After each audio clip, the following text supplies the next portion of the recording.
The first job I'm going to do is a beautiful Italian granita. It's brilliant, it takes a couple of minutes to do, it feels like a treat, it's really healthy, and it's basically like a frozen ice dessert.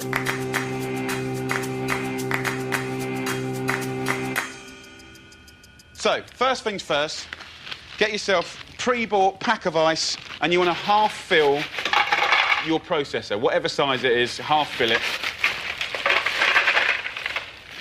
Like that, so that goes in. And then the magic bit, just let it process until it turns into snow.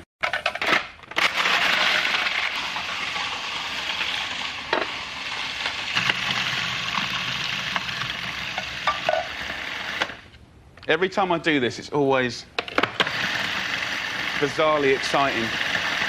What's amazing is just by whizzing up that ice cubes to basically a snow, it's smelling the whole room with those beautiful flavours. Then very quickly, we need to get this snow, and look, it really is like snow, and put it in a big pile on a big platter like that. If there's any kind of big bits of ice, just take them out. But the processors do a really good job. So there you go.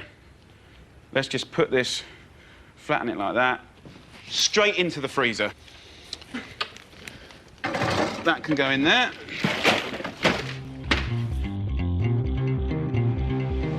By now, this granita plate is really cold. It's going to hold that freeze as well, so it's going to look after all of this. What I love to do is just serve this with a load of spoons in one side, and then serve that with some yoghurt, and this will be the most brilliant little dessert. It looks different. Yoghurt, beautiful granita. Your kids, your mates will be feeling like they've been really treated.